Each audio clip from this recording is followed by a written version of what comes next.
दशरथ के नंदन राम ललाट पे शोभित चंदा।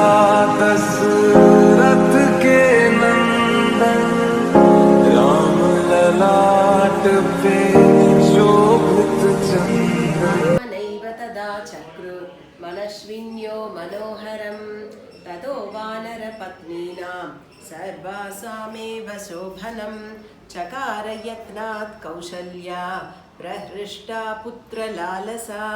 ततः शत्रुघ्नवचनात् सुमन्त्रो नाम सारथिः योजयित्वा विचक्रामः रथं सर्वाङ्गशोभनम् अर्घमण्डलसंकासं दिव्यं दृष्ट्वा तदोत्तमम् आरुरोह महाबाहुः रामः सत्यपराक्रमः सुग्रीवो हनुमांश्चैव महेन्द्रः शत्रुशत्रुभिः।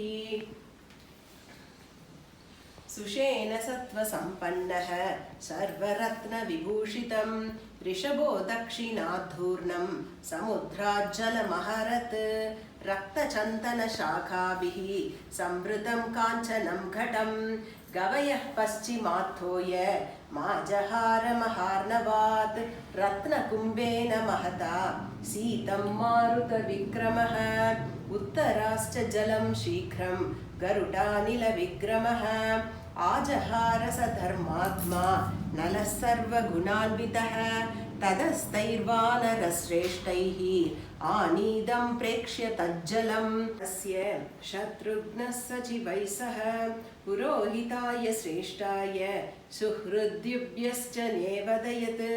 ततः स प्रयतो वृद्धो वसिष्ठो ब्राह्मणैः सह रामं रत्नमये सीते सहसीतं जये स्मृत् रामं रत्नमये पीठे सहसीतं न्यवेशयत्।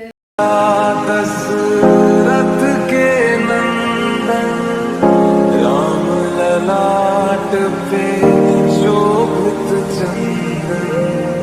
रघुपति की जय बोले लक्ष्मण राम सिया का